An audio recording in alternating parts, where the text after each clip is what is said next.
അവനെ പറഞ്ഞ് വിശ്വസിപ്പിച്ചത് നന്നായി. ആ വിശ്വാസം മനസ്സിൽ നിലനിൽക്കുന്നിടത്തോളം കാലം ശിക്ഷ കഴിഞ്ഞ് പുറത്തിറങ്ങിയാൽ പോലും അവനിനി നമുക്കടുത്തേക്ക് വരില്ല.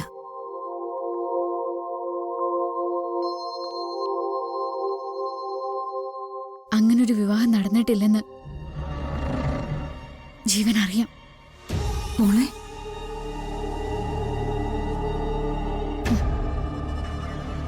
കഴിഞ്ഞ ദിവസം രാത്രി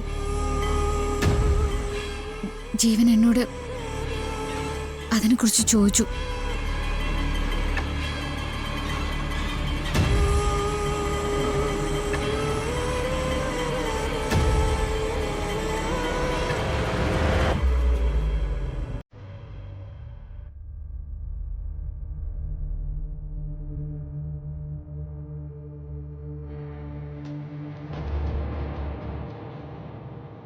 എന്തുപറ്റി ജീവൻ? എന്തിനു വിളിച്ചത്?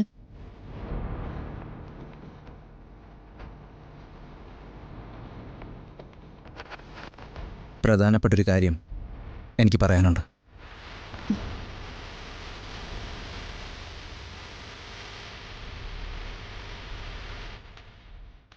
എൻ്റെ ജീവിതത്തിലെ ഏറ്റവും വലിയ കടമയായിരുന്നു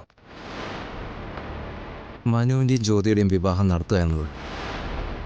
അത് നാളെ നടക്കും.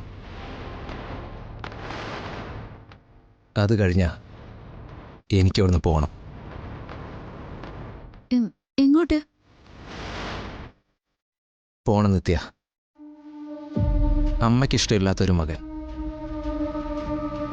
അച്ഛന് പ്രതീക്ഷയില്ലാത്തൊരു മകൻ. എന്തിനാ വെറുതെ അവരെയൊക്കെ വേദനിപ്പിക്കാൻ വേണ്ടി അവരുടെ കൂടെ താമസിക്കുന്നത്? ദൂരെ എവിടെയെങ്കിലും പോവാം, എന്തെങ്കിലും ജോലി ചെയ്ത് ജീവിക്കാം, അല്ലെങ്കിൽ ഈ ജീവിതം തന്നെ വേണ്ടെന്ന് വയ്ക്കാം. ഞാൻ ചത്തുപോയെന്ന് കരുതി ആരും കരയൊന്നുമില്ലടോ. ജീവൻ എന്തൊക്കെയാ പറയുന്നേ? അപ്പൊ എന്നോട് പറഞ്ഞതൊക്കെയോ?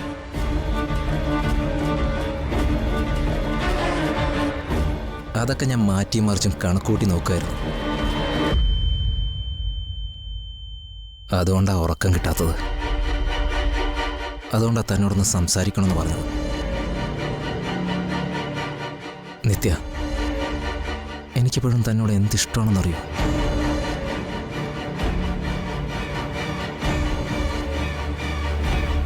കഴിഞ്ഞ കാലത്തെ ജീവിതത്തിൽ ഞാനൊരു കുഴപ്പക്കാരനായിരുന്നു. അതൊക്കെ തന്നെ ഒരാളെ നോക്കുന്നതോ തൻ്റെ അടുത്ത് ഒരാളെ നിൽക്കുന്നതോ ഇഷ്ടപ്പെടാതെ ആയത്.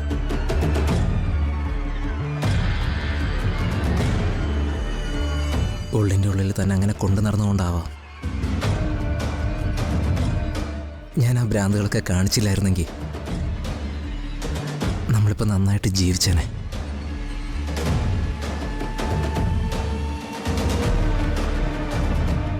വേണ്ട, ആ കാര്യമൊക്കെ പറഞ്ഞിട്ട് ഇനി പ്രയോജനമില്ലല്ലോ.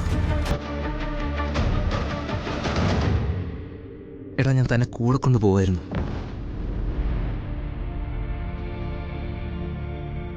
പക്ഷെ അവിടെ വലിയൊരു തടസ്സമുണ്ട്. താൻ ഹരിയുടെ ഭാര്യയല്ലേ? 6 വർഷമായിട്ട് ഹരിയുടെ കൂടെ ജീവിക്കുന്ന ഭാര്യ.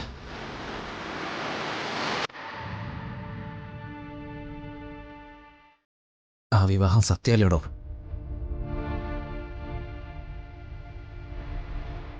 ഒരാളെ വേദനിപ്പിക്കില്ലെന്ന് ഞാൻ തീരുമാനിച്ചിട്ട് ഹരിയെ ഞാൻ എങ്ങനെയാണോ വേദനിപ്പിക്കുന്നത്?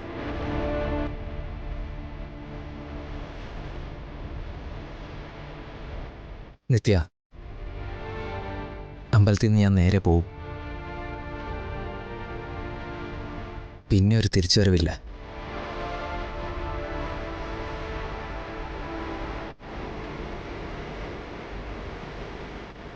പോകുമ്പോൾ എൻ്റെ മനസ്സിൻ്റെ ഒരു ധൈര്യത്തിന് ചോദിക്കുക. താൻ സേഫാണെന്നുള്ളൊരു വിശ്വാസത്തിന് വേണ്ടി ചോദിക്കുക.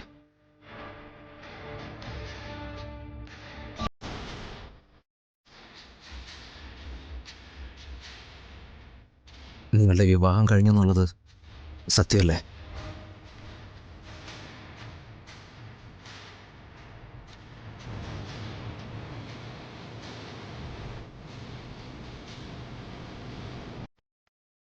താൻ വിശ്വസിക്കുന്ന ദൈവത്തിൻ്റെ പേരിൽ എന്നോട് പറ.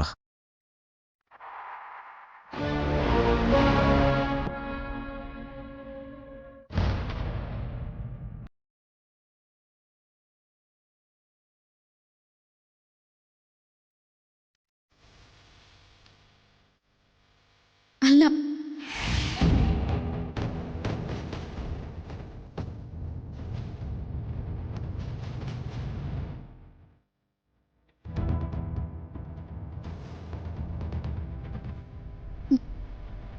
ഞങ്ങളുടെ വിവാഹം കഴിഞ്ഞിട്ടില്ല. കുട്ടികൾ അങ്ങനെ ആഗ്രഹിച്ചപ്പോ ഞങ്ങള് അങ്ങനെ അഭിനയിക്കായിരുന്നു. സത്യമാണോ? അതെ.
ചോദ്യങ്ങൾ അങ്ങനെയായിരുന്നു. എന്റെ മനസ്സ് കൈവിട്ടു പോയി.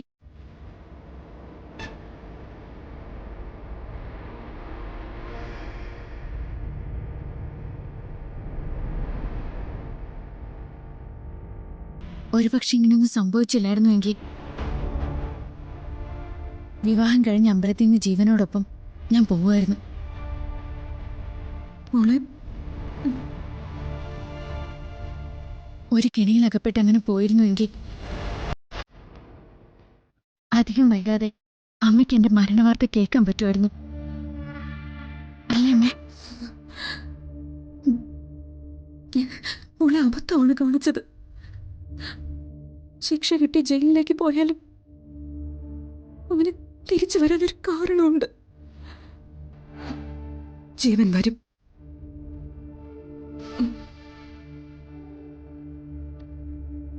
ഇനി അങ്ങനെ വന്നാൽ തന്നെ എന്ത് സംഭവിക്കാനാ അമ്മേ? വീണ്ടും എന്റെ മുന്നിൽ നാടകം കളിക്കാനോ? എന്നെ വിശ്വസിപ്പിക്കാനോ? അതിനി ഒരു 10 ജന്മം ജനിച്ചാലും അയാൾക്ക് പറ്റില്ല.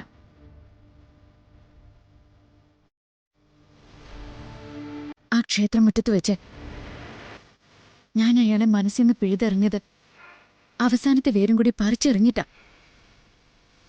ഞാനിനി എങ്ങനെ ജീവിക്കുമെന്ന് എനിക്കറിയില്ല. എന്റെ മുന്നിൽ അയാൾ ഒരിക്കൽ കൂടി ഇനി വന്നു നിന്നാൽ അയാളെ ആട്ടി അകറ്റേണ്ടത് എങ്ങനെയാണെന്ന് എനിക്ക് നന്നായിട്ടറിയാം. അമ്മയ്ക്ക് മോളെ വിശ്വാസമാണ്. മനസ്സിലെ സംശയങ്ങളൊക്കെ മാറി എല്ലാം തെളിഞ്ഞിട്ടുണ്ട്. ഇത്രയും കാലം ജീവിച്ചതുപോലെ അല്ല അമ്മേ.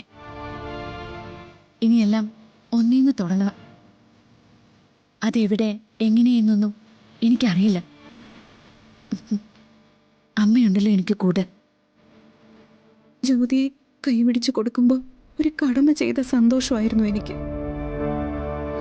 പക്ഷെ മോളുടെ കാര്യത്തിലാവുമ്പോൾ എന്ത് തീരുമാനത്തിലും അമ്മയൊന്ന് ഇടറിപ്പോവും. ഇന്നല്ല, കുറേ ജന്മങ്ങൾക്ക് മുൻപ് നമ്മളെ ചേർത്ത് വെച്ചതായിരിക്കും ഈശ്വരൻ. അല്ലെങ്കിൽ പിന്നെ ഇങ്ങനെയൊക്കെ ഉണ്ടാവുമോ? അമ്മേ,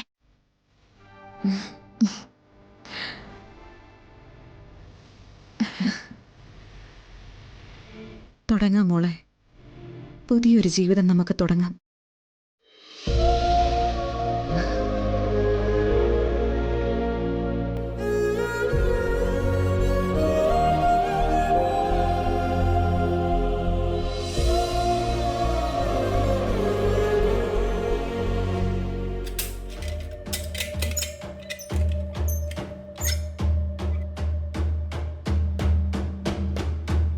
ഡാ എഴുന്നേക്ക്.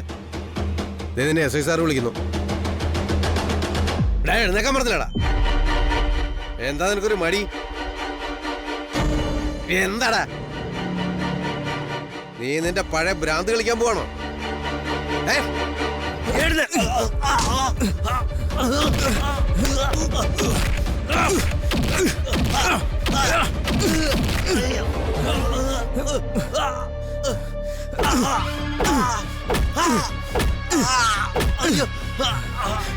നിന്നെ ഞാൻ ശരിയാക്കണം.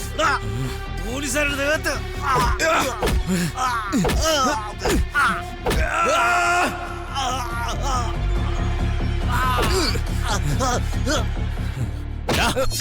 ഇങ്ങോട്ട് വാടാ. പോലീസിനെ കയ്യോ. പോലീസുകാരെ നീ അടിക്കൂലടാ.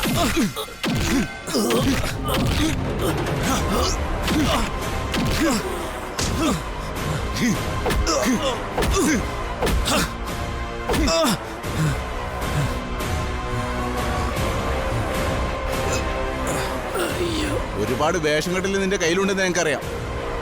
പക്ഷേ ഇനി നീ അഭ്യാസം കാണിച്ച കോടതിയിലേക്കല്ല, പിന്നെ ചുടുകാട്ടിലേക്കായിരിക്കും നിന്നെ ഞങ്ങൾ കൊണ്ടുപോവാ. മനസ്സിലായടാ? അവന്റെ വേഷം കെട്ടല്. വാടോ.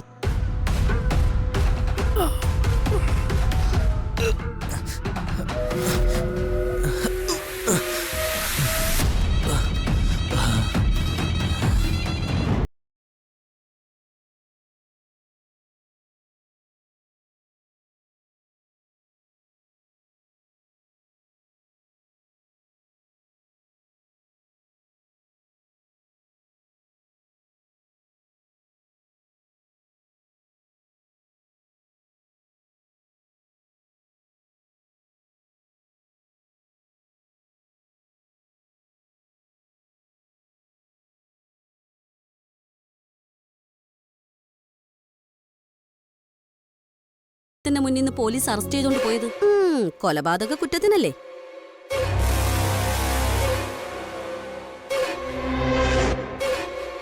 നീ ഒന്നും മിണ്ടാതിരിക്കുന്നുണ്ടോ? സംഭവിച്ചത് സംഭവിച്ചു. ഇനി അതിനെക്കുറിച്ച് കൂടുതൽ പറയുന്നതിനാ? മനു, നീ ഇത്രയും കാലം കഴിഞ്ഞിട്ടും അന്വേഷിച്ചു ചെന്നത് ഒരു അന്തസ്സില്ലാത്ത കുടുംബത്തിലേക്കാണല്ലോ. അമ്മ ജ്യോതി അകത്തുണ്ട്, അവളൊന്നും കേക്കണ്ട. കേട്ടാൽ എനിക്കെന്താ? ഇതെന്താ രഹസ്യമായിട്ടുള്ള കാര്യമാണോ? കൊന്നതിനാ പിടിച്ചോണ്ട് പോയത്. നാളെ നീ എങ്ങനെ പുറത്തിറങ്ങൂടാ? നിന്റെ പൊസിഷൻ എന്താ? അമ്മ ജ്യോതിയുടെ കുടുംബത്തിന്റെ തെറ്റുകൾ മാത്രമാണ് പറയുന്നത്. പക്ഷേ വലിയൊരു തെറ്റ് ഞാൻ ചെയ്തിട്ടുണ്ട്. അതിന്റെ പരിഹാരമാണ് ഈ വിവാഹം. എടാ, എന്നെ സംസാരിച്ച് വായടപ്പിച്ചത് കൊണ്ട് ഒരു കാര്യമില്ല. ഉള്ള കാര്യം പറയാലോ.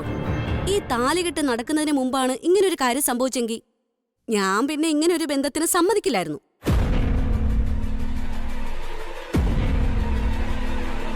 ഈ താലികെട്ട് നടക്കുന്നതിന് മുമ്പാണ് ഇങ്ങനൊരു കാര്യം സംഭവിച്ചെങ്കിൽ ഞാൻ പിന്നെ ഇങ്ങനൊരു ബന്ധത്തിന് സമ്മതിക്കില്ലായിരുന്നു. താൻ എന്തൊക്കെയാണ് ഈ പറയുന്നേ? ആ ജീവനെ കുറിച്ച് എല്ലാ കാര്യങ്ങളും സാറ നമ്മളോട് പറഞ്ഞല്ലേ? ആ കുടുംബമായിട്ട് അവൻ എത്ര അകന്നാ ജീവിക്കുന്നത്? എന്തകലം? അവനെന്താ വിദേശത്തായിരുന്നോ? ആ കുടുംബത്തിനകത്ത് തന്നെയല്ലേ? ഇത്രയും കുഴപ്പം പിടിച്ച ആളാണെങ്കിൽ ആ അമ്മയും അച്ഛനും എങ്ങനെയാ മോനെ കൂടെ നിർത്തുന്നത്? അമ്മേ മതി. ഇതിൽ കൂടുതൽ അമ്മ സംസാരിച്ചാ എനിക്ക് പ്രതികരിക്കേണ്ടി വരും. ഞാൻ വിവാഹം കഴിച്ചത് ജ്യോതിയെ. അവളുടെ ആങ്ങളെ തെറ്റുകാരനാണെങ്കിൽ അതിന്റെ പേരിൽ അവളെ ശിക്ഷിക്കാൻ എനിക്ക് പറ്റില്ല.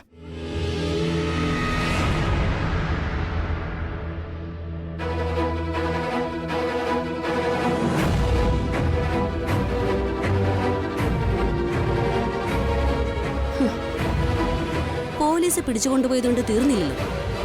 ഇനിയിപ്പൊ കോടതി നിന്ന് വിചാരണ വരും, അത് കഴിഞ്ഞ് ശിക്ഷയും വരും. അപ്പോഴും എല്ലാരും ഇത് തന്നെ പറയണം കേട്ടോ. താനൊന്ന് വായടയ്ക്കണം. അവനെ കൊണ്ട് അധികം സംസാരിപ്പിക്കണ്ട.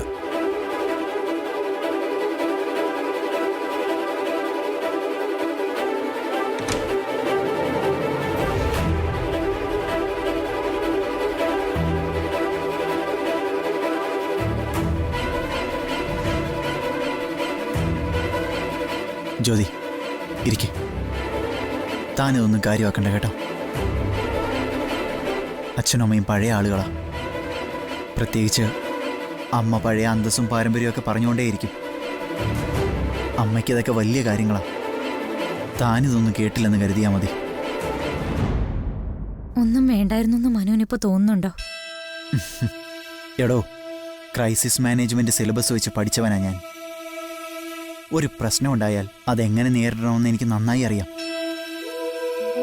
ജീവേട്ടനെ ഞാൻ ഇന്നോ ഇന്നലെയോ കാണാൻ തുടങ്ങിയതല്ലല്ലോ.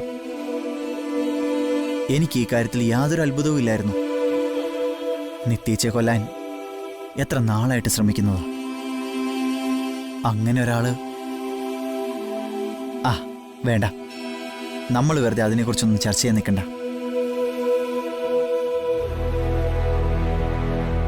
നമുക്ക് എല്ലാം മറന്നു കളയാൻ ശ്രമിക്കാം. അതല്ലേ മാർഗമുള്ളൂ.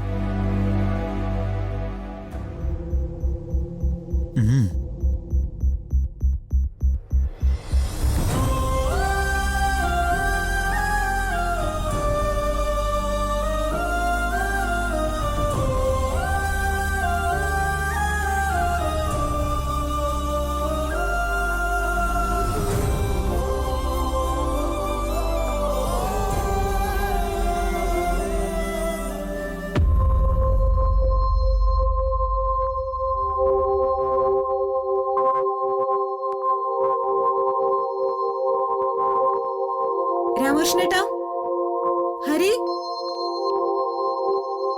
ഹരി. ദേ വരുന്നേ. ആ. എന്താ സുജാതെ? ഹരി എവിടെ?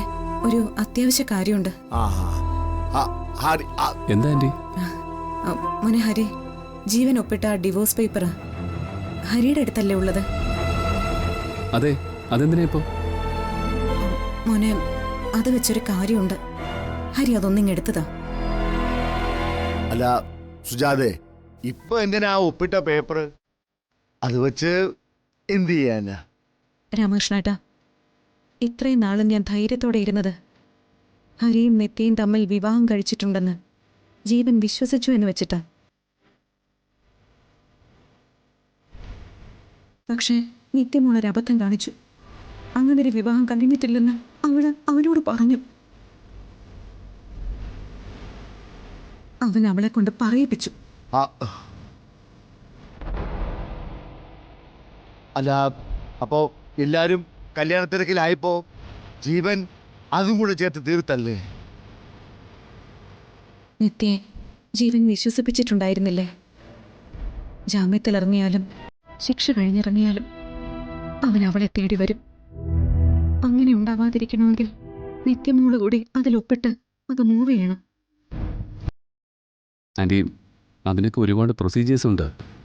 അല്ലാതെ മോനെ, കൊലപാതക കേസിന് അകത്ത് കിടക്കുന്നവനല്ലേ അവൻ. അവന്റെ കയ്യിൽ നിന്നൊരു പെണ്ണിന് മോചനം കിട്ടാൻ ഒരു 100 മാർഗങ്ങൾ ഈ നാട്ടിലുണ്ട്. അതിന്റെ വഴി അന്വേഷിച്ച് ഞാൻ പൊയ്ക്കോളാം. മോൻ അതൊന്നും എടുത്തോണ്ട് വാ. ചെല്ലടാ.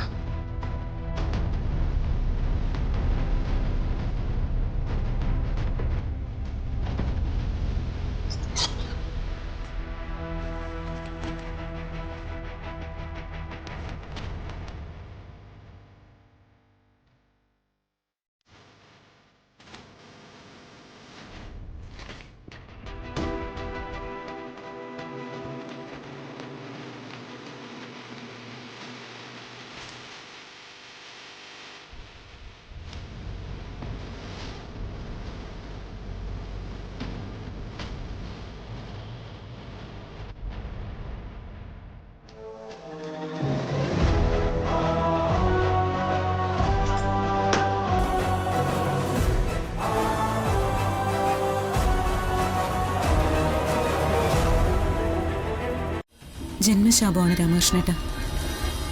അങ്ങനെയൊന്നും ഒഴിഞ്ഞു പോവില്ല. കൊന്ന കുറ്റത്തിന് പോലീസുകാർ കൂട്ടിക്കൊണ്ടു പോകുമ്പോഴും അടുത്തത് തുടങ്ങി വെച്ചിരിക്കുക.